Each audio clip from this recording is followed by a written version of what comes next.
이번 주가 우리 민족의 고유 명절이었던 설이었습니다. 여러분 떡국 많이 드셨습니까? 저도 질리게 떡국을 먹어가지고 떡국을 한 그릇 먹으면 한 살 먹는데 너무 많이 먹어서 몇 살을 먹은지도 모를 정도로 정말 많은 음식도 먹고 친지들하고 일가 친지들하고 또 오랜만에 얼굴도 뵙고 또 인사도 하는 힐링의 좋은 시간을 보냈습니다. 여러분 오랜만에 일가 친지들 만나면 우리가 주로 어떤 인사말을 건네죠? 새해 복 많이 받으세요. 그리고 우리가 또 어른들께 세배할 때 어떤 또 인사말을 합니까? 새해 복 많이 받으세요. 사실 우리나라 민족처럼 복을 좋아하는 민족도 없어요. 그래서 우스갯소리로 어떤 사람이 한국 사람한테 어떤 찌개가 가장 좋냐고 하면 된장찌개가 가장 좋다고 한대요. 이유가 뭔지 아세요? 된장찌개가 끓을 때 어떻게 끓죠? 보글보글. 어떻게 보면 이 민족의 특성을 잘 살린 개그다라는 생각을 들지만 여러분들은 썰렁하다고 느끼지만 저에게는 참 큰 의미로 다가왔습니다. 모든 것 하나하나를 큰 의미로 받아들이는 여러분이 되기를 바라고요. 여러분 그런 의미에서 우리는 참 복을 좋아한다라는 생각이 들어요. 그래서 서로 인사를 건넬 때도 복 많이 받으세요. 많은 생각을 할 때도 어떻게 하면 내가 복 받는 인생을 살게 될까? 그리고 내가 사는 이 인생이 어떻게 살아야만 복 받는 인생으로 살아갈 수 있는 걸까라는 곰곰한 생각을 우리가 참 많이 하는 것을 보게 됩니다. 그래서 우리가 어른들에게 인사드릴 때는 만수무강하십시오. 아무런 탈 없이 문제 없이 오래오래 사십시오. 이제 그것이 우리가 복이라고 여기는 거죠. 열심히 공부를 하고 있는 학생들에게는 좋은 내신 점수를 받는 게 아마 복일 거예요. 그리고 고3 이제 올해도 아마 고3들은 이 구정설을 마음껏 즐기지 못했을 텐데 여러분 고등학교 3학년 수능생들에게는 무엇이 복일까요? 고득점을 받는 게 복이죠. 근데 여기서 중요한 포인트가 있죠. 미처 내가 공부하지도 못했던 것까지도 알게 되는 게 이들에겐 복이에요. 놀랍죠. 아무렇게나 찍어도 꼭 맞게 해주십시오. 그것이 꼭 우리의 복인 것처럼 생각을 합니다. 수능을 본 자들에게는 아마 좋은 대학을 들어가는 게 복이겠죠.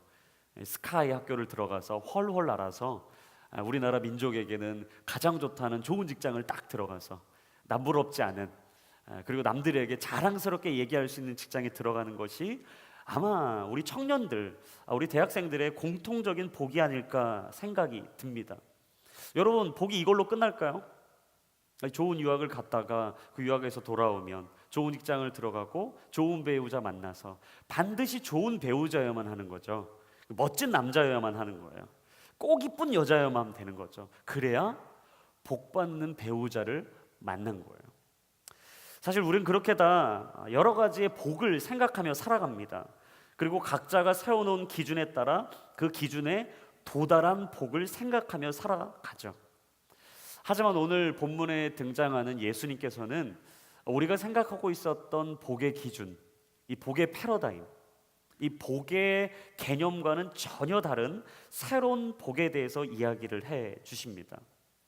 오늘 마태복음에서 등장하는 마태복음 이 5장의 이 산상수훈이라 불리는 이 팔복에 대한 내용은 사실 예수님께서 믿지 않는 자들에게 주셨던 교훈이 아니라 우리와 동일한 이 크리스찬으로서 예수님의 제자요 하나님의 아들과 딸이라고 불렸던 믿음의 사람들에게 주었던 교훈이었습니다.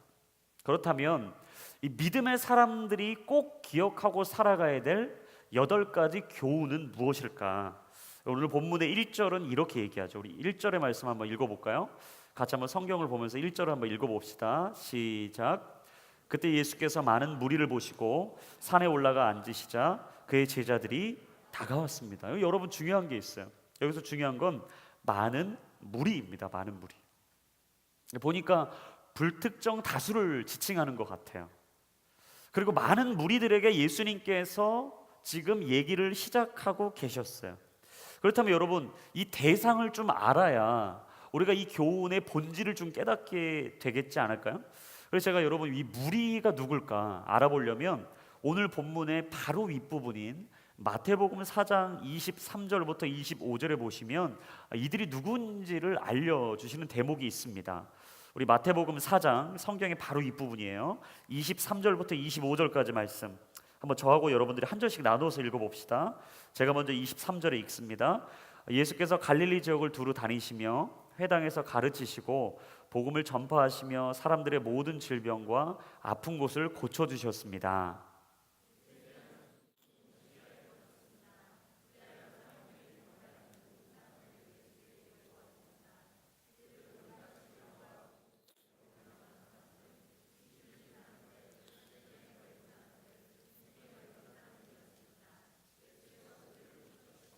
그러자 갈릴리, 데가볼리, 예루살렘, 유대, 요단강 건너편 지역에서 수많은 사람들이 예수를 따랐습니다. 여러분 보시니까 여기서 많은 무리들이 24절에 이렇게 나옵니다. 병을 앓는 모든 사람, 그리고 온갖 질병과 고통으로 괴로움을 당하는 사람, 귀신이 들렸던 사람, 간질병이 있었던 사람, 이 중풍에 걸려서 몸에 거동을 할 수 없었던 좀 장애를 가지고 있었던 사람들, 그러니까 예수님이 이런 사람들을 대상으로 지금 복에 대해서, 전혀 예상하지 못한 복에 대해서 얘기를 하고 계시는 장면이죠. 여러분 한번 생각을 해보세요. 이 사람들이 지금 예수님 앞에 나왔다는 건 무엇을 기대하는 걸까요? 회복이죠. 그렇죠. 치유이죠. 기적입니다. 이적이에요. 지금 이들이 예수님께 기대하고 있는 것은 딱 하나입니다. 내 몸이 낫고 내 인생이 회복되는 거예요. 그 이상 그 이하도 없어요. 이들이 바라고 있었던 복과는 전혀 달랐던 복을 오늘 예수님이 꺼내신다. 여러분, 그 무리들에게 흡족할 만한 답변이 됐을까요? 그들이 들을 만한 이야기가 됐을까요? 그렇지 않죠. 여러분, 사람이 대화를 하려면요, 상대방이 원하는 소통을 해줄 때에만 그 관계가 성립이 됩니다. 갑자기 저 사람은 따뜻한 사랑의 얘기를 듣고 싶은데 거기다가 훈계를 하기 시작하면 그 사람은 귀를 닫아버리게 돼 있어요. 이번 설에도 제가 실수를 했습니다. 우리 아내는 위로를 받고 싶었어요. 많은 설거지를 하면서 제가 따뜻한 사랑의 언어를 해주길 원했지만 저는 또 어리석게도 그녀에게 잘못된 단어를 건네면서 분노를 일으켜서 이틀 동안 고통에 시달렸어요. 여러분, 이런 거죠. 사실은 상대방이 듣고 싶은 얘기를 해줘야 그가 들을 귀가 열리는 거죠. 근데 지금 예수님께서 전혀 그들이 기대하고 바라고 있지 않은 얘기를 건네고 있다. 사실 예수님으로서도 쉽지 않은 결단이었던 거예요. 그런데 중요한 사실이 하나 있죠. 예수님은 그들의 표면적인 아픔과 어려움만 보셨던 게 아니라 그들의 인생의 본질적인 아픔과 상처와 배고픔과 절망을 보셨다는 거예요. 여러분, 우리가 때로는요, 내 표면적인 문제가 해결되면 내 인생이 해결될 거라고 생각해요. 때로는 내가 가지고 있는 기도 제목이 이루어지면 내 인생에 역전이 이루어질 거라고 생각을 합니다. 그리고 우리도 그냥 이 주가가 반등하듯이 금세 내 인생이 반등해서 반전을 이룰 거라고 우리는 생각하며 살아요.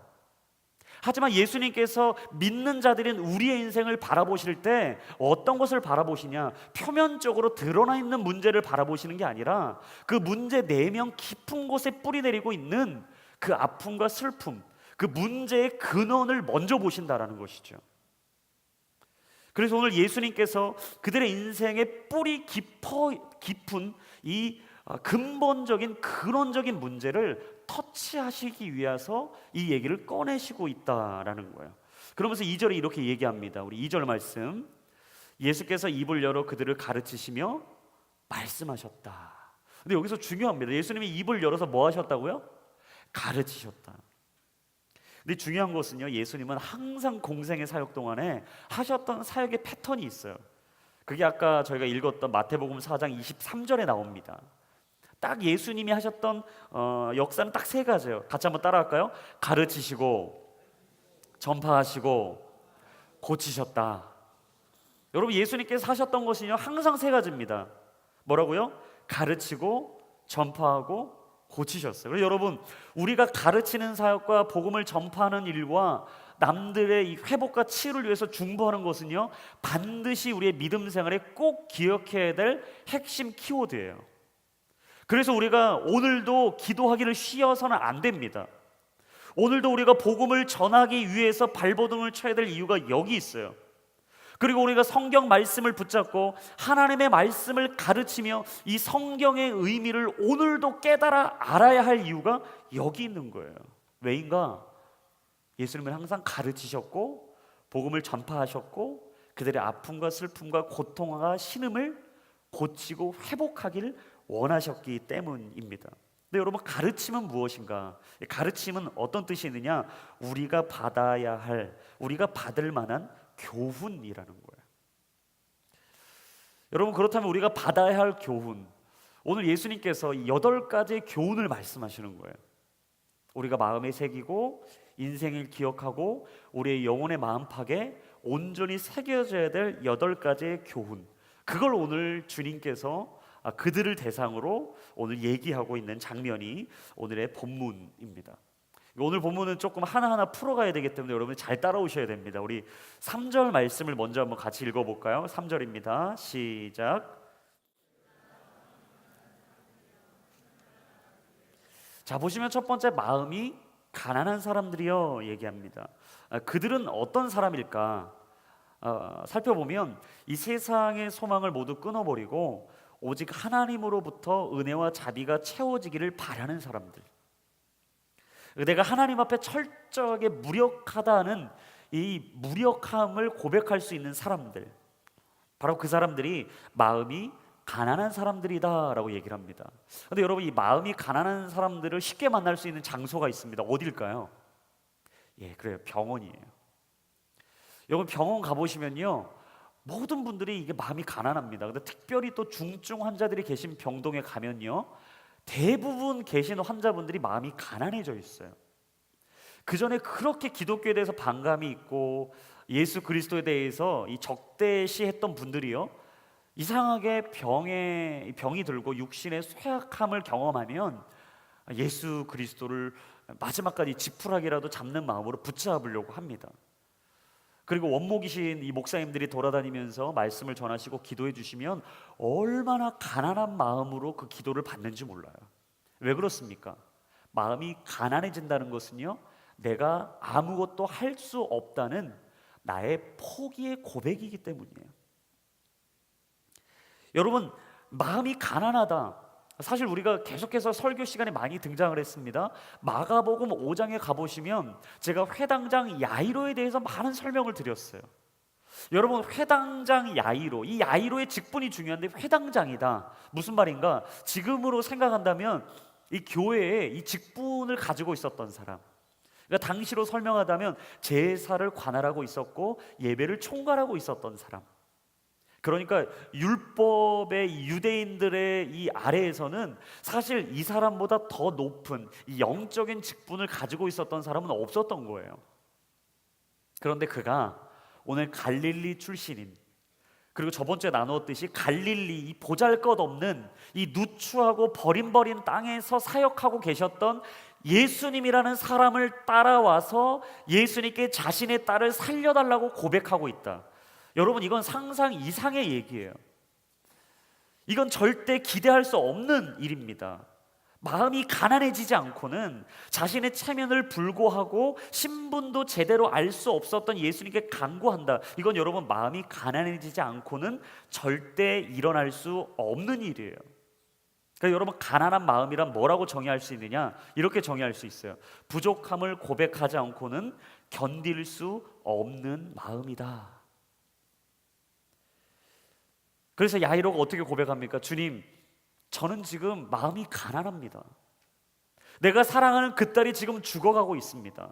내가 아무것도 할 수 없어요. 여러분, 마음이 가난하다는 것은요, 다른 말로 내가 아무것도 할 수 없다라는 고백이에요. 여러분, 그런 고백 드실 때 있지 않습니까? 살아가다 보면 우리가 정말 내 힘으로는 이룰 수 없는 것들을 만나게 될 때가 있어요. 내가 가지고 있는 모든 것을 쏟아내도 해결할 수 없는 문제를 만나게 될 때가 있어요. 여러분, 그때 우리가 고백할 수 있는 마음이 뭐냐면 가난한 마음이라는 거예요. 놀라운 사실은 그 가난한 마음을 고백하면 어떤 것을 받게 된다고요? 하늘의 나라가, 하늘나라가 그들의 것이다. 놀랍죠? 가난해지기 전까지는 하나님의 나라를 알 수 없다는 거예요. 내 마음이 가난하고 강팍해지기 전까지는요, 내가 하늘의 신비를 깨달을 수 없다라는 거예요. 놀라운 사실, 회당장 야이로가 마음이 가난해지기 전까지는 형식적인 예배자였을 뿐이었어요. 그런데 그가 예수 그리스도의 회복과 치유를 경험하자, 그의 딸이 달리다금 소녀야 일어나라 라는 외침 앞에 벌떡 일어나 생명을 경험하자, 그는 이전에 알 수도 없고 경험할 수도 없고 볼 수도 없었던 하나님의 나라를 보기 시작했던 거예요. 그리고 그의 예배 생활이 어떻게 됐을까요? 여러분, 완전히 바뀌게 되는 거예요. 여러분, 저는 축복합니다. 저와 여러분의 예배의 삶이 오늘 하나님을 향한 가난한 마음을 통해 놀랍게 변화되는 예배자로서의 삶의 회복이 있기를 주님의 이름으로 축원합니다. 여러분, 그게 바로 오늘 첫 번째 팔복의 키워드예요. 두 번째 4절입니다. 우리 4절 말씀 한번 읽어봅시다. 시작. 복되도다 슬퍼하는 사람들이여 그들에게 위로가 있을 것이다. 여러분, 이 슬퍼한다, 이게 상상할 수 있잖아요. 슬퍼한다 뭘까요? 눈물을 흘린다. 여러분, 사실은 눈물에는 크게 두 가지 의미가 있습니다. 첫 번째는요, 이 기쁨의 눈물이에요. 요즘 또 이 평창 올림픽으로 저희 나라가 이게 뜨겁잖아요.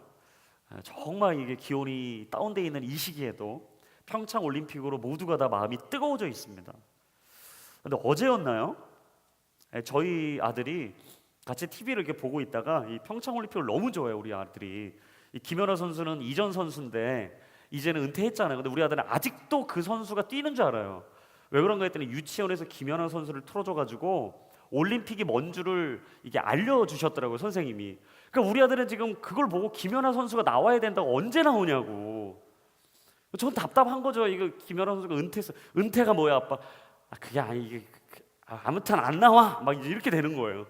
근데 같이 보고 있다가 재밌는 게 피겨스케이팅 남자 싱글 종목에서 일본 선수가 금메달을 따고 나서 막 우는 거예요. 근데 우는데 너무 여자같이 울어서 제가 너무 놀라가지고 막 이렇게 우는 거예요. 막 손을 가리면서 막 이러면서. 근데 우리 아들과 같이 보고 있는데 제가 아들의 한마디에 깜짝 놀랐어요. 아빠, 저 사람이 우는 건 기뻐서 우는 거야. 제가 깜짝 놀랐어. 야, 너 어떻게 알았어? 기뻐서 우는 건지. 나도 좀 알아. 딱 이러는 거예요. 여러분, 사람의 눈물, 첫 번째 기쁨의 눈물이에요. 여러분, 기쁨은 울게 돼요. 내가 그동안 수고하고 최선을 다해 달려왔던 그 4년의 시간 속에 이 선수가 얼마나 기뻤겠어요. 넘어지고 수천 번, 수만 번 넘어지면서 그 연습을 하고 나서 내가 이 자리에서 금메달을 땄다. 기쁜 거죠. 눈물을 흘리는 거죠. 여러분, 두 번째 눈물은 슬픔의 눈물이 있어요. 여러분, 슬픔은 사람들은 다 울게 돼 있습니다. 사실은 이게 가장 이 눈물의 의미를 깊이 새겨볼 수 있는 자리가 장례식장이죠. 너무나 아끼고 사랑했던 내가 알고 있던 지인들, 특별히 내 가족, 내 친척을 잃는다면 여러분, 그거보다 더한 슬픔이 어디 있겠어요? 근데 여러분, 이 슬픔의 눈물에도요, 두 가지 의미가 있습니다. 첫 번째는 타인을 향한 눈물이에요. 그러니까 내 자신을 향한 눈물은 아니지만 누군가를 봤을 때 흘리는 눈물이죠. 뭐 불우한 이유를 봤을 때, 어려운 사람들을 봤을 때 뭔가 우리 안에 감동이 오면 우리 안에 울컥하는 마음, 이 눈물이 있어요. 두 번째는 자신을 위한 눈물이 있습니다. 힘들고 어려운 시절을 겪을 때 참 우리가 눈물을 흘리게 될 때가 얼마나 많은지 몰라요. 근데 여러분, 사실 그리스도인들이 자신을 위해 흘리는 눈물은요, 이 눈물의 수준이 아닙니다. 그 눈물은 애통하는 눈물이에요. 같이 한번 따라합시다. 애통하는 눈물. 그러니까 나를 위해서 흘리는 눈물은요, 여러분 기억하셔야 돼요. 그리스도인들은 애통하는 눈물이 되어야 해요. 그 애통하는 눈물의 대표적인 성경 인물이 누구입니까? 다윗이에요. 여러분, 다윗은요, 사실 뭐 대단한 사람이 아니었어요. 이 특별한 사람이 아니었다고요. 이 스페셜한 사람이 아니었어요. 그가 왜 우리에게 위대한 왕으로 기억될 수 있느냐? 이유는 하나입니다. 그가 특별한 DNA를 가지고 태어나서가 아니라 그는 언제나 자신을 향한 애통하는 눈물이 있었던 사람이었기 때문이에요. 우리와 동일한 성정을 가졌던 사람입니다. 죄를 지으면 죄에 넘어졌던 사람이에요. 하지만 중요한 사실 한 가지, 죄에 넘어졌지만 반드시 죄 가운데 오뚜기처럼 일어섰던 사람이 다윗이에요. 그가 밧세바를 범하고 나서 자신의 죄의 영적인 무감각함을 통해 죄가 죄로 느껴지지 않는 순간을 경험하게 됐습니다. 그때 나단이란 선지자 한 명이 등장을 하죠. 그리고 그의 죄를 적나라하게 설명을 해주면서 비유로 다윗을 지적하기 시작해요. 그 적나라한 비유와 지적 앞에 다윗이 했던 행동은 딱 한 가지입니다. 오 주님, 내가 죄인입니다. 제가 죄를 지었습니다. 그러면서 펑펑 눈물을 흘리죠. 여러분, 그 눈물을 흘리며 참회하며 썼던 시가 어디냐? 시편 6편입니다. 시편 6편 6절의 말씀입니다. 우리 같이 한번 읽어보겠습니다. 시작.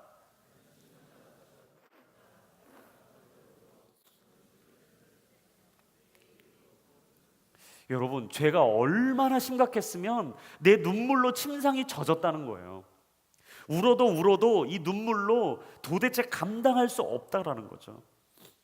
여러분, 죄가 얼마나 심각한지 통감하지 않고서는 하나님의 사랑과 은혜가 얼마나 깊은지를 이해할 수 없는 거예요.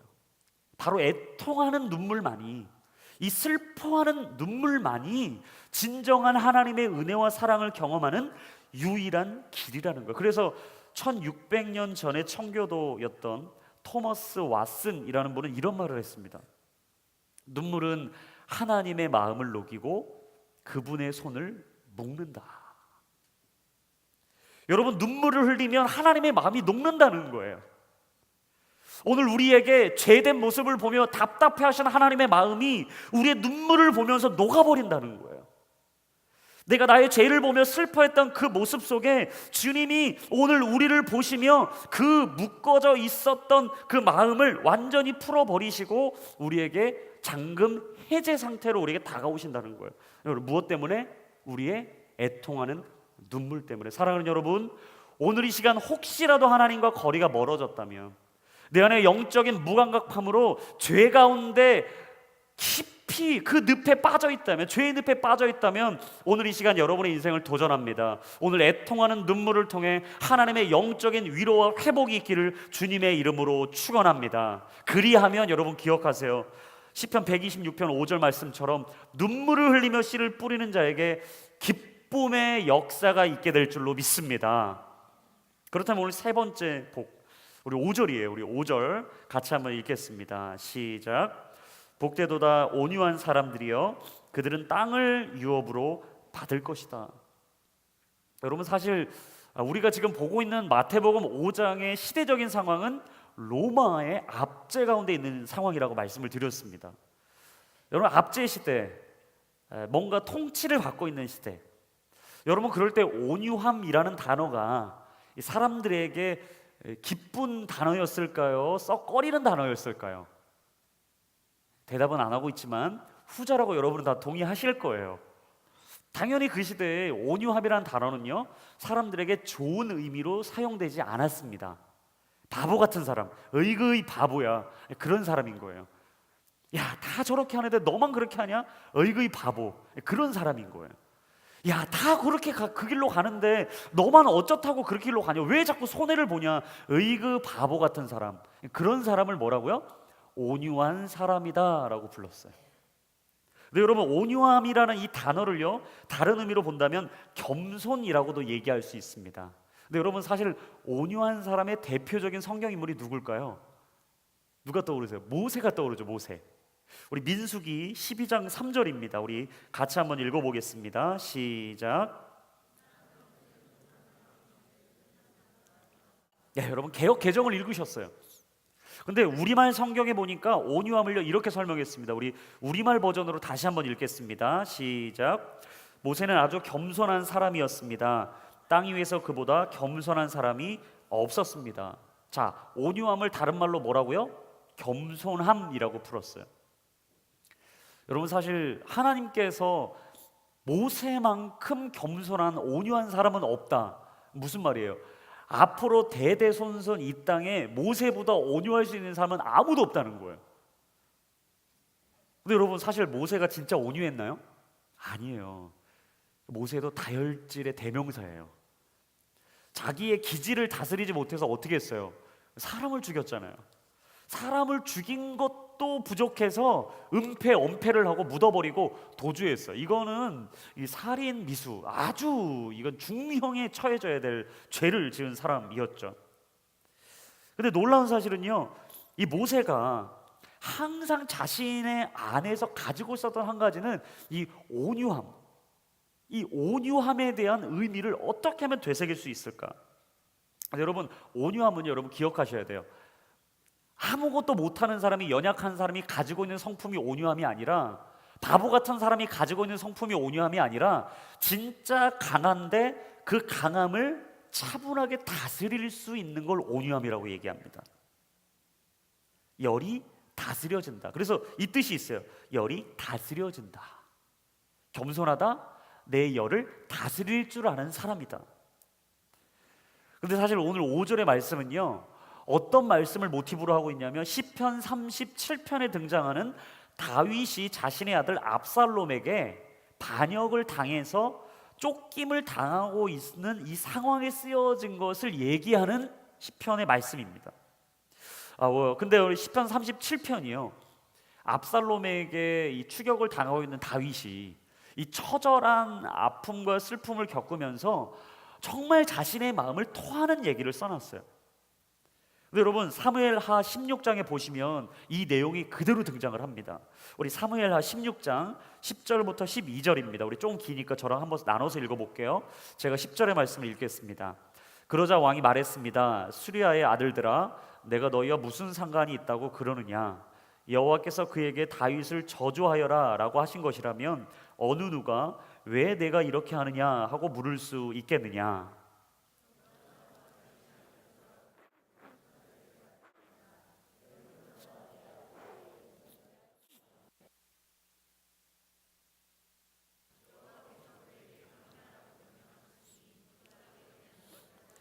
여호와께서 내 비참한 모습을 보시고 그 저주를 내게 선으로 갚아주실지 누가 알겠느냐?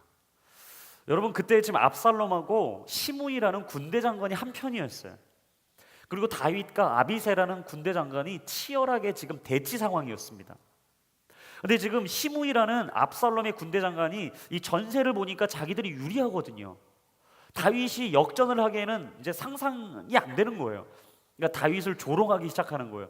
막 욕을 해대면서 다윗을 조롱하는 거예요. 이 바보 같은 사람아, 너처럼 바보 같은 사람이 아들한테 반역을 당하냐? 그리고 네가 왕이냐? 너는 이제 왕에서 끝난 사람이다. 막 조롱을 하니까 여러분, 다윗과 함께했던 아비새라는 이 충성심이 있었던 이 장군이 화가 난 거예요. 거룩한 분노가 일어나서 지금 다윗에게 이렇게 얘기하는 겁니다. 왕이시여, 저에게 명령만 하십시오. 제가 지금 당장이라도 저 적진에 들어가서 저의 목을 베우겠습니다. 걱정하지 마십시오 라고 자신의 마음을 쏟아내자 다윗이 뭐라고 대답했다고요? 아니, 그렇게 안 해도 돼. 만약에 이 상황을 하나님이 허락하신 것이라면 누가 이 상황을 막겠느냐? 그러니 하나님의 뜻을 우리가 돌아봐야 되겠다라고 얘기해요. 여러분, 이거는 쉬운 얘기가 아닙니다. 온유한 다윗의 마음을 통해서 우리가 한 가지 사실을 깨닫게 되는 것은 무엇이냐? 온유함은요, 내가 얻을 수 있는 게 아니라는 거예요. 온유한 마음은 하나님이 주실 때 가능해요. 모세가 자신의 성정을 다스렸던 것도, 다윗이 자신의 처지 속에서도 하나님의 온유함과 그 겸손함을 취할 수 있었던 것도 하나님께서 그들을 붙잡아 주셨기 때문입니다. 그래서 여러분, 오늘 우리가 기도해야 될 것은 한 가지. 하나님, 내 감정과 내 분노와 내 이 알 수 없는 이 복잡한 내면 세계를 하나님이 다스려 주셔야만 나는 하나님 온유하게 겸손하게 살 수 있습니다. 할렐루야. 여러분, 오늘 하나님의 은혜를 통하여 여러분의 온유함이, 겸손함이 불일 듯 일어날 수 있기를 주의 이름으로 축원합니다. 그럴 때 시편 37편 8절과 9절이에요. 우리 같이 읽습니다. 시작. 화를 그치고 분노를 참아내십시오. 초조해하지 마십시오. 그렇게 하면 악으로 치달을 뿐입니다. 악을 행하는 사람은 사라지고 여호와를 바라는 사람은 이 땅을 유산으로 얻을 것입니다. 여러분, 5절 뭐라고 그랬어요? 온유한 사람들이여, 그들은 땅을 유업으로 받을 것이다. 오늘 뭐라고 말합니까? 여호와를 바라는 사람이요. 다른 말로 하면 이거예요. 온유한 사람이요, 분노를 내지 않는 사람이요, 악을 쫓아가지 않는 사람이요, 너희들은 이 땅을 유산으로 얻을 것이다. 할렐루야. 여러분, 이 땅은 우리가 보고 있는 지금 살고 있는 이 땅을 얘기하는 게 아니에요. 하나님의 나라의 유업을 말하는 것입니다. 이 땅의 유업을 보고 사는 자와 하늘의 천국을 보고 사는 삶은요, 전혀 다른 거죠. 저는 우리가 진정으로 온유함 속에 겸손하게 살아갈 수 있는 이유는 하나라고 생각합니다. 하늘의 소망을 두고 천국을 향해 그 발을 딛기까지 오늘도 쉬지 않고 하나님 앞에 우리의 마음을 드리고 하나님이 나를 다스리시고 하나님이 나를 통치해달라는 그 기도 앞에 나아가는 그의 인생에 하나님은 반드시 영원한 주의 나라를 허락하실 줄로 믿습니다. 여러분, 오늘도 하나님께 간절한 기도를 드리시고요, 그 하늘의 영원한 나라를 소유할 수 있는 저와 여러분들이 될 수 있기를 주님의 이름으로 축복합니다. 자, 6절이에요. 우리 6절까지 왔습니다. 6절의 말씀 한번 읽어볼까요?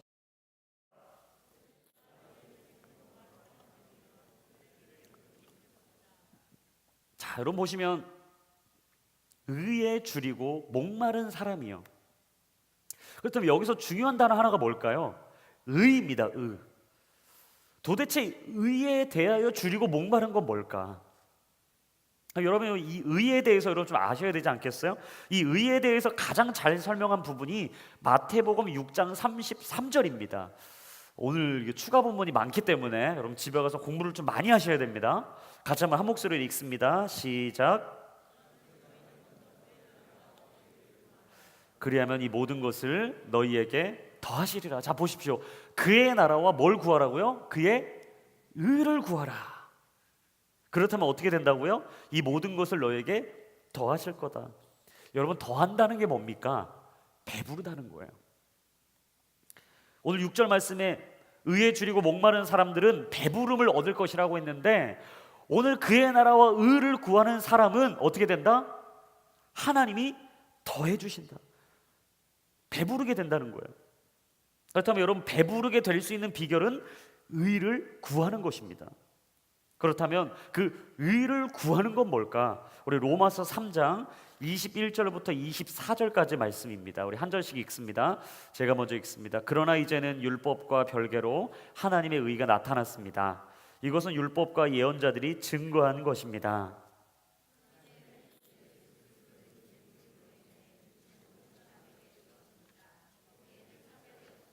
모든 사람이 죄를 지었으므로 하나님의 영광에 이르지 못합니다.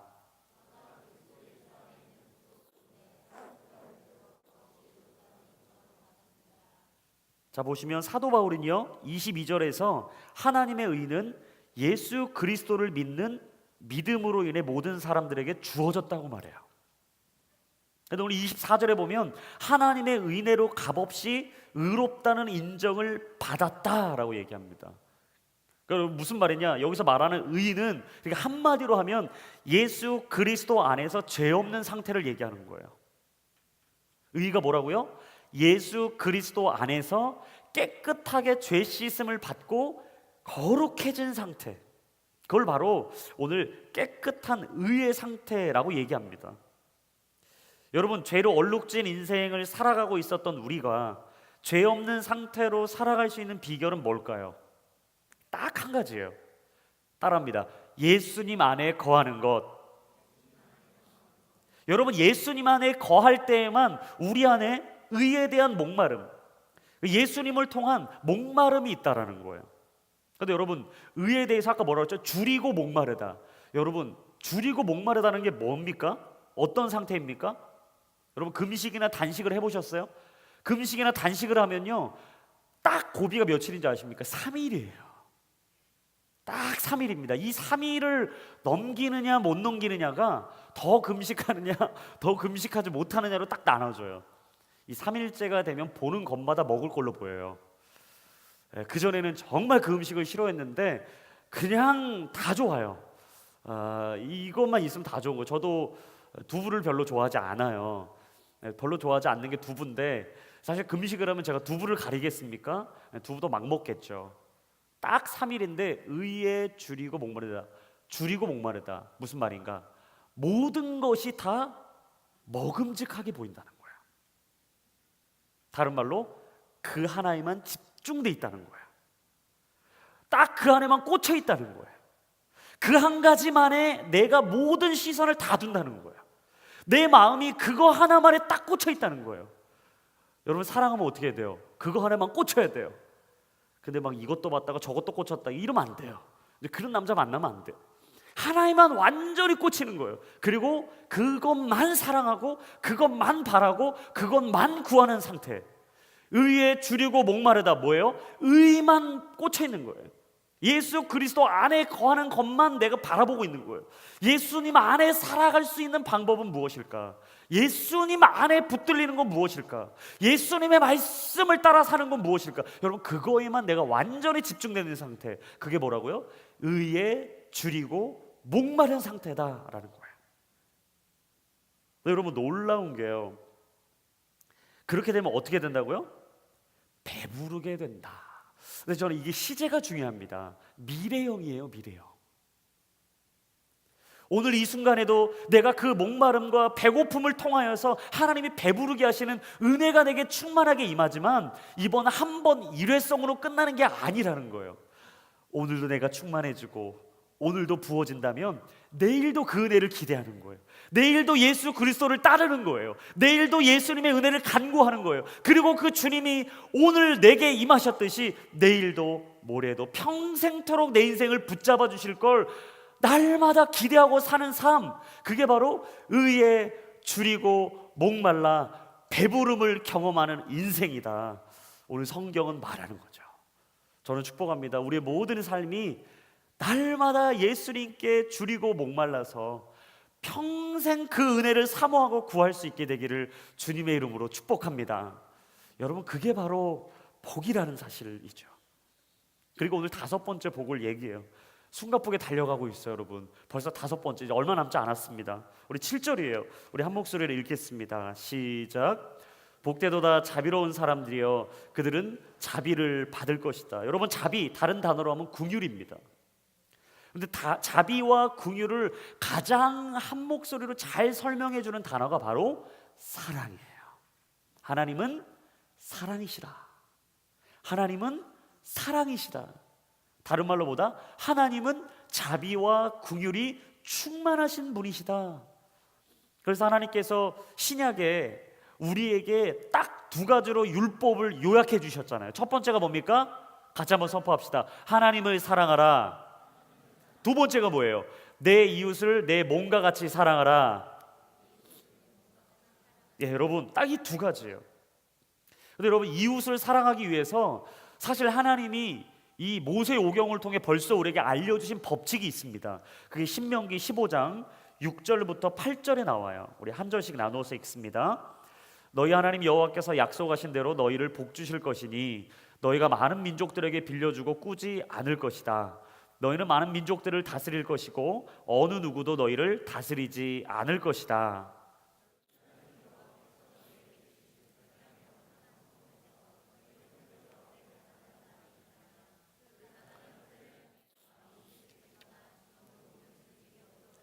오히려 손을 벌려 그가 필요한 모든 것을 대가 없이 빌려주라.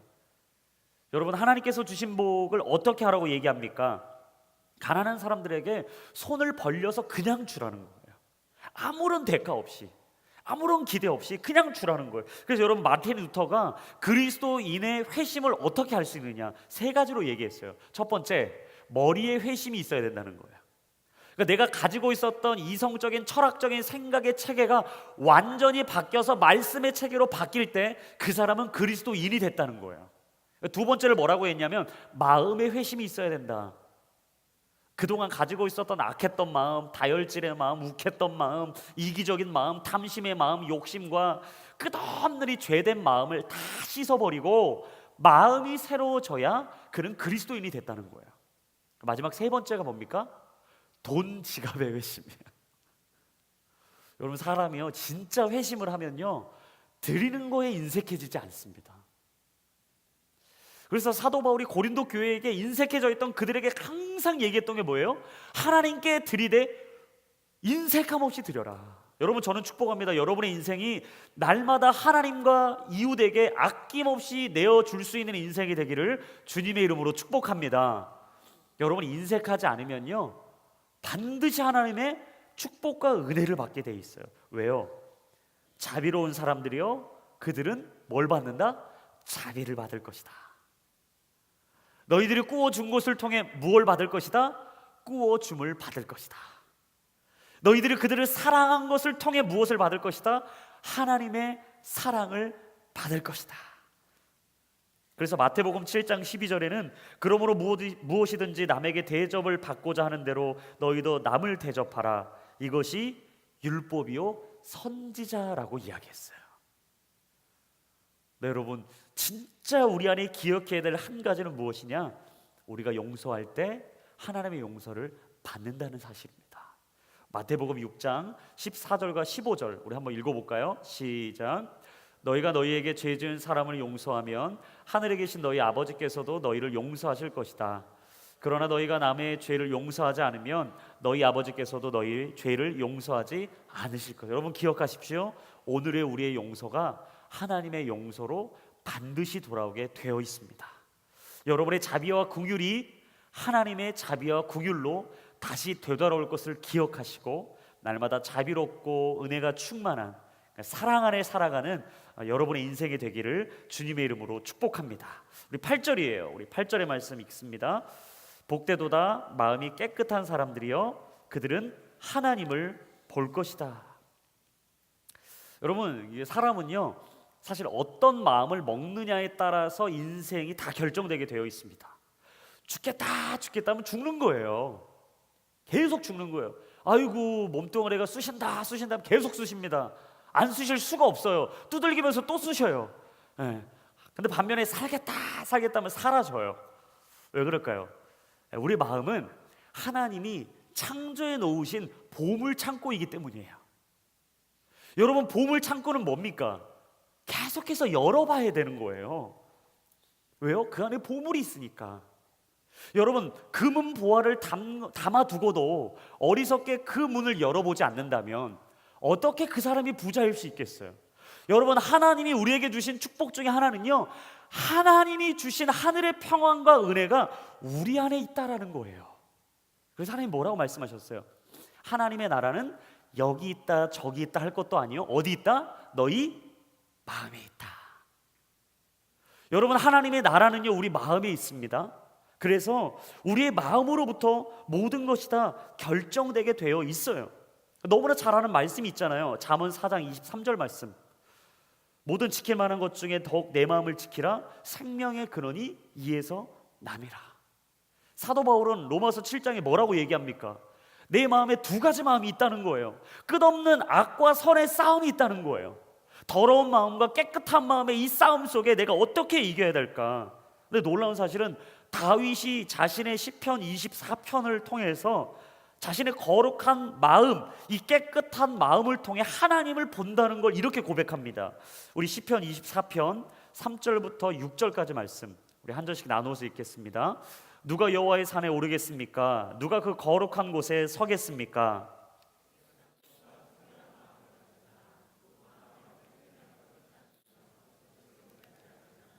그는 여호와께 복을 받고 구원해 주시는 하나님께 의로운 사람이라고 인정받을 것입니다. 아멘. 마음에 헛된 생각을 품지 않고 거짓으로 맹세하지 않는 깨끗한 너희들은 어떤 세대다? 주의 얼굴을 구하는 세대다. 모세가 하나님의 얼굴을 맞대면하여 서로 보았던 것처럼 그 얼굴과 얼굴을 구하는 믿음의 세대가 누구이냐? 깨끗함으로 악을 따르지 아니하고 하나님의 말씀 앞에 서서 날마다 주의 뜻을 구하는 사람, 바로 저와 여러분이라고 얘기하는 것입니다. 여러분, 마음을 깨끗이 하십시오. 마음을 청결하게 하십시오. 그리할 때 그동안 보지 못했던 하나님의 은혜의 그 얼굴이 오늘 우리에게 보여지는 놀라운 역사가 있을 줄로 믿습니다. 바로 오늘 이 말씀을 통해, 이 기도를 통해, 이 예배를 통해 여러분이 하나님의 얼굴을 보게 되는 놀라운 은혜가 있기를 주님의 이름으로 축원합니다.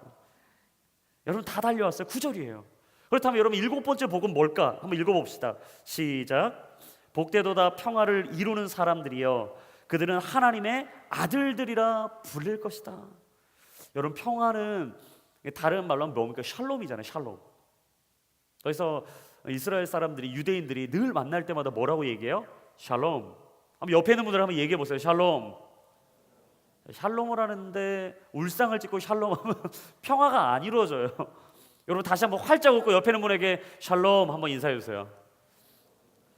여러분 샬롬의 뜻이 뭐죠? 당신의 삶에 하나님의 평화가 있기를 바랍니다 라는 뜻이에요. 당신의 삶에 하나님의 평화가 있기를 바랍니다. 근데 여러분 사단의 전략이 뭔지 아십니까? 이 평화를 깨는 겁니다. 창세기에 가장 먼저 아담과 하와에게 사단이 했던 게 뭐예요? 하나님과 아담과 하와의 관계를 완전히 깨는 거였어요. 하나님과 인간의 관계를 깨트린 게 사단의 첫 번째 전략이었어요. 그렇다면 두 번째 전략은 뭔지 아십니까? 그의 아들 가인과 아벨, 인간과 인간의 관계를 죽음이라는 것으로 완전히 깨고 단절하는 것이 사단의 전략이었다고요. 사단이 오늘도 우리에게 전략을 가지고 다가오는 것 중에 하나가 뭐냐면, 여러분 끝없이 평화로운 우리의 삶에, 화평한 우리의 삶에, 좋은 우리의 관계 속에 뭘 하길 원한다고요? 평화를 깨기를 원하는 거예요. 그 화평을 깨어 부수기를 원하는 거예요. 여러분 그래서 우리가 깨어서 사단을 대적해야 될 이유가 여기 있습니다. 하나님, 오늘도 내 삶 속에 주의 평화가 이루어지게 하여 주옵소서. 어떤 사단 마귀의 속삭임과 거짓 앞에서도 주의 진리와 복음 앞에 바로 서게 하여 주시옵소서. 여러분 그렇게 관계를요 끝까지 지켜야 돼요. 왜냐? 예수님이 관계의 완성자로 오셨기 때문입니다. 우리 에베소서 2장 14절부터 16절입니다. 우리 한 절씩 나누어서 읽겠습니다. 그리스도는 우리의 화평이시니 자기의 육체로 둘을 하나로 만드신 분이십니다. 그분은 중간에 막힌 다음 곧 원수된 것을 헐어내셨고,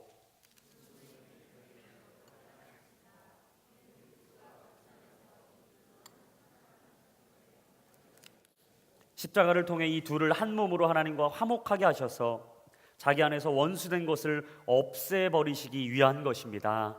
아멘. 오늘 예수님이 우리에게 어떤 일을 이루시느냐?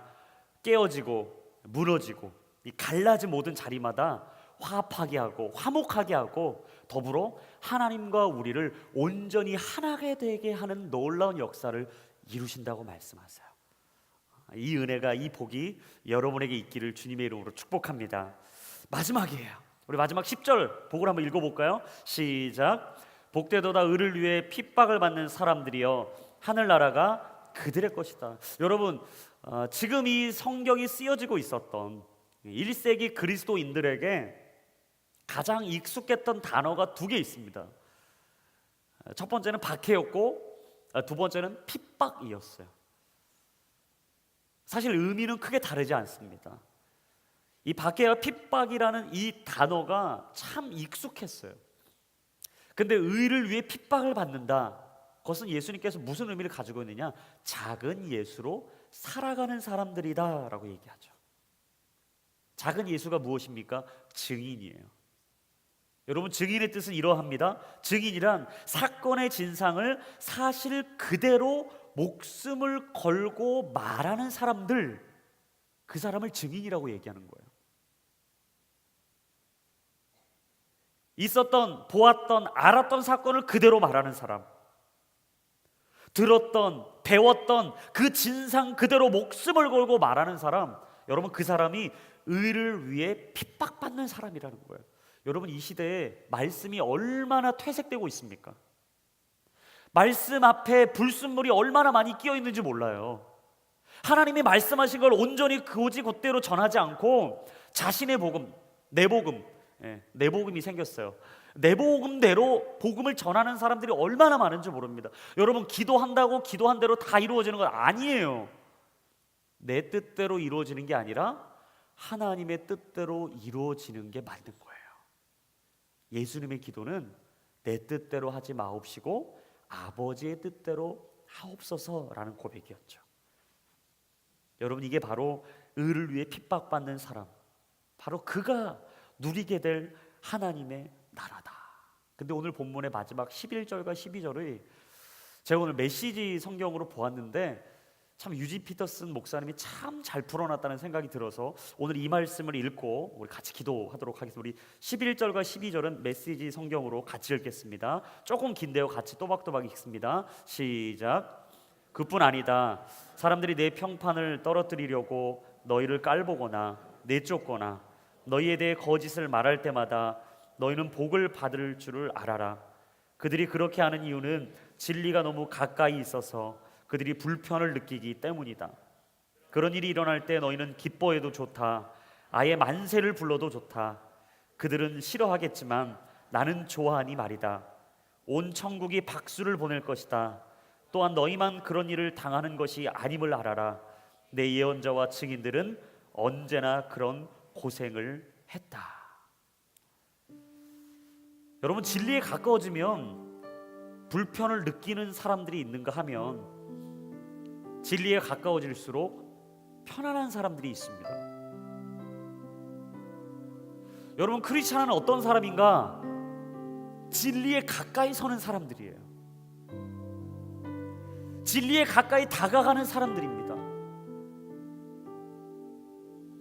오늘 예수님이 이 팔복에 대한 말씀을 던지셨던 대상, 이 무리들은요, 중풍병자들이었어요. 다리를 저는 자들이었습니다. 보지 못한 자들이었어요. 세상에 소외되고 박해를 받고, 아니 침뱉음을 받으며 너희들은 저주받은 사람이다 라고 치부를 받고 있었던 그 사람들을 대상으로 오늘 주님이 8가지의 인생의 교훈을 말씀하시는 거예요. 근데 저는 오늘 11절과 12절에 참 멋진 이야기다. 그들이 그렇게 하는 이유는 간단하다. 진리가 너무 가까이 있어서 그들이 불편을 느끼기 때문이다. 여러분, 세상은 진리와 가까워질수록 불편하게 되어 있습니다.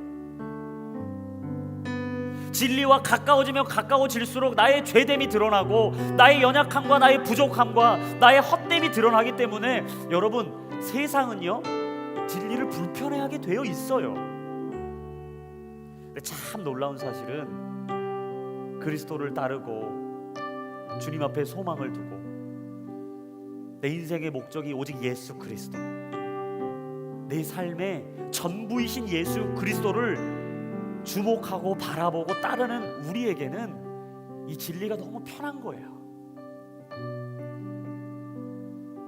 그런 일이 일어날 때 너희는 기뻐해도 좋다. 아니, 아예 만세를 불러도 좋다. 그들은 싫어하겠지만 나는 좋아하니 말이다. 그리고 온 천국이 너희에게 박수를 보낼 것이다.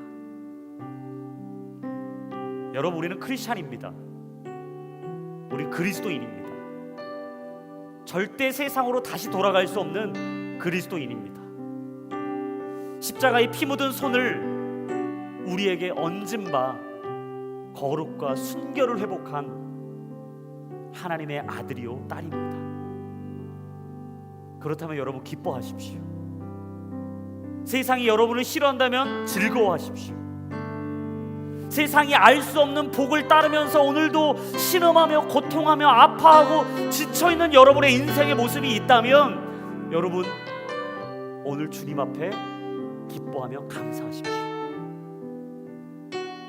왜냐하면 우리만 그 일을 당하는 게 아니라 먼저 그 길을 걸었던 예언자와 증인들도 언제나 그런 고생을 했다라고 성경은 말하기 때문입니다.